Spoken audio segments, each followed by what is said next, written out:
Assalamualaikum warahmatullahi wabarakatuh dan salam sejahtera. Saya Cikgu Umaira.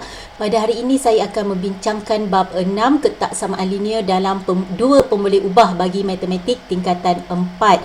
Standard pembelajaran menyelesaikan masalah yang melibatkan sistem ketaksamaan linear dalam dua pemboleh ubah. Objektif video pada hari ini kita akan menjawab satu soalan contoh penyelesaian masalah yang melibatkan sistem ketaksamaan linear dalam dua pemboleh ubah, iaitu contoh 15 di dalam buku teks Matematik KSSM tingkatan 4. Jadi soalan pada muka surat 174, jumlah maksimum penumpang kereta api di sebuah taman tema ialah 30 orang. Sebagai langkah keselamatan, bilangan penumpang dewasa diwajibkan sentiasa melebihi atau sama dengan bilangan penumpang kanak-kanak.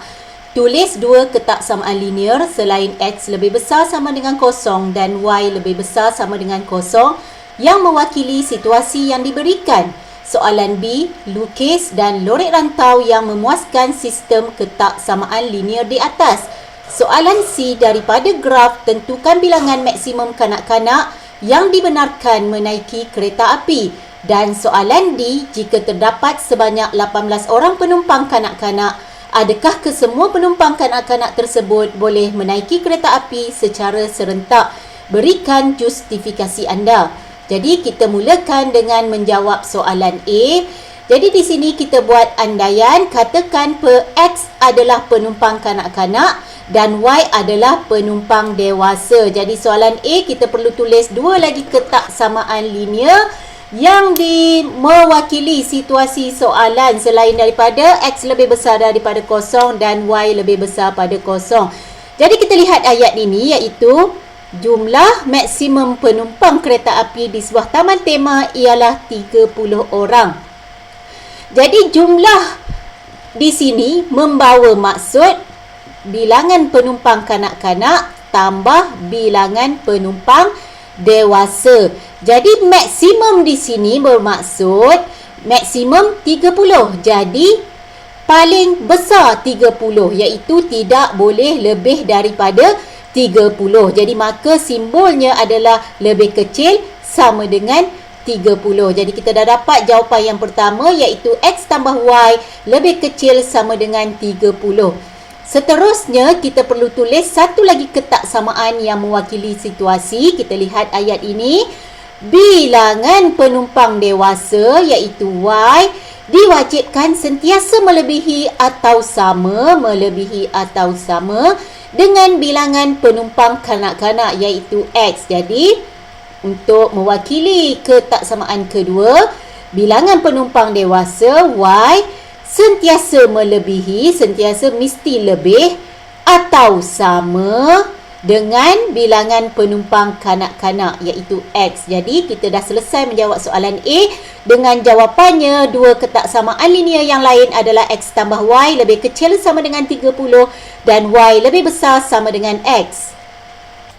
Untuk soalan B, lukis dan lorek rantau yang memuaskan sistem ketaksamaan linear di atas. Jadi untuk kita lukis dan lorek rantau, yang pertama kita perlu lukis untuk garis ketaksamaan, kita akan lukis persamaan garis lurusnya. Jadi daripada simbol ketaksamaan kita tukarkan menjadi simbol sama dengan. Jadi untuk lukis garis lurus kita perlu cari sekurang-kurangnya dua koordinat. Jadi pada video sebelum ini cikgu dah ajar bagaimana nak cari sekurang-kurangnya dua koordinat. Di sini saya ulang. Jadi nak cari sekurang-kurangnya dua koordinat, mula-mula kita buat kotak seperti ini, letakkan X dan baris kedua adalah Y. X di sini kita yang letak. Jadi andaikan kita nak letak X-nya adalah kosong, maka persamaan ini adalah Y sama dengan 30 tolak X. Jadi X saya pindahkan ke sebelah kanan, 30 tolak X. So kalau kita pilih X kosong, 30 tolak kosong adalah 30. Jadi kita dapat koordinat yang pertama. Dan koordinat yang kedua saya pilih kalau X 30. Jadi kalau X 30, Y-nya 30 tolak 30. Jadi kita dapat sifar. Jadi kita dah ada dua koordinat untuk persamaan yang pertama. Untuk persamaan yang kedua sama juga, kita perlu lukis garis lurus Y sama dengan X daripada ketaksamaan Y lebih besar sama dengan X. Jadi Y sama dengan X. X ini kita pilih. Suka hati murid-murid boleh pilih apa yang murid-murid suka, tetapi pilihlah yang rasional. Jadi X sama dengan kosong, maka Y juga adalah kosong kerana Y adalah sama dengan X. Jadi yang seterusnya, jika kita pilih X 30, Y juga adalah 30. Jadi seterusnya untuk ketaksamaan X lebih besar sama dengan kosong, kita perlu lukis garis lurus X sama dengan kosong. Jadi X sama dengan kosong adalah garis lurus iaitu paksi Y. Dan untuk ketaksamaan Y lebih besar sama dengan kosong, kita akan lukis garis lurus Y sama dengan kosong. Dan Y sama dengan kosong sebenarnya adalah paksi X. Jadi kita akan lukis 1, 2, 3, 4 garis lurus mewakili sistem ketaksamaan dalam contoh 15. Jadi kita akan lukis garis lurus yang pertama iaitu X tambah Y sama dengan 30. Jadi kita akan plot koordinat pertama X kosong, Y 30. Jadi X kosong, Y 30 di sini. Seterusnya kita akan plot koordinat yang kedua X 30, Y kosong. Okey, di sini. Jadi kita dah ada dua koordinat untuk lukis garis lurus X tambah Y sama dengan 30. Sambungkan kedua-dua titik ini. Jadi kita perlu fikirkan kita akan menggunakan garis sempang atau garis padu. Lihat simbol ketaksamaan linear yang asal tadi. Simbolnya adalah kecil sama dengan. Jadi apabila ada simbol sama dengan di situ, kita akan lukis garis lurus menggunakan garis padu. Jadi kita dah ada garis lurus X tambah Y sama dengan 30. Seterusnya kita akan lukis pula garis lurus Y sama dengan X. Jadi kita tandakan koordinat pertama 0, 0 di sini. Seterusnya koordinat yang kedua 30, 30. Okey, jadi kita dah ada dua koordinat ini. Kita lihat simbol ketaksamaannya adalah lebih besar sama dengan bermakna kita akan lukis garis lurus yang menyambungkan kedua-dua koordinat ini menggunakan garis padu. Okey, jadi kita dah tandakan ini adalah Y sama dengan X. Jadi kita dah lukis dua garis lurus yang mewakili dua ketaksamaan, dua graf. Seterusnya yang mewakili ketaksamaan X lebih besar sama dengan kosong, kita akan lukis garis lurus X sama dengan kosong. Jadi tadi kita telah bincang X sama dengan kosong adalah paksi Y. Kenapa? Kerana sepanjang paksi Y nilai X-nya adalah sifar. Jadi seterusnya kita akan lukis pula garis lurus Y sama dengan kosong yang mewakili ketaksamaan Y lebih besar sama dengan kosong menggunakan garis padu sebab ada simbol sama dengan di situ. Jadi seperti yang kita bincangkan, Y sama dengan kosong adalah paksi X. Jadi kita dah dapat garis lurus yang graf yang mewakili sistem ketaksamaan. Seterusnya kita akan lorek pula.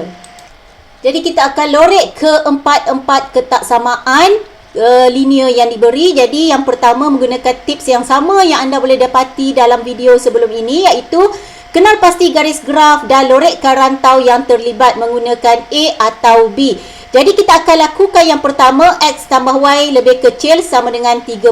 Jadi ini adalah X tambah Y lebih kecil atau sama dengan 30. Simbol lebih kecil di sini kita semak bermakna kita akan lorek rantau bawah. Jadi kita akan lorek rantau bawah graf di sepanjang garis X tambah Y sama dengan lebih kecil daripada 30.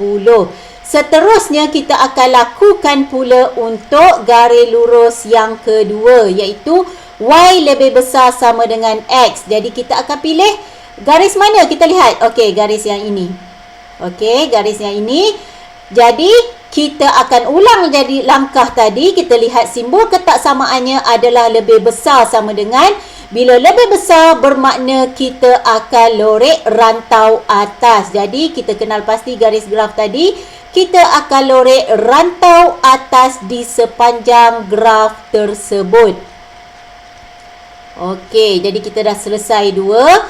Seterusnya, kita pilih pula untuk ketaksamaan yang ketiga, iaitu X lebih besar sama dengan kosong. Jadi, X lebih besar sama dengan kosong tadi adalah sepanjang paksi Y. Jadi, sepanjang paksi Y bila lebih besar sama dengan, bermakna kita akan lorek sebelah kanan paksi Y. Jadi, sama seperti mana yang cikgu sedang tunjukkan depan anda yang menonton. Okey, jadi kita dah selesai 3 ketaksamaan.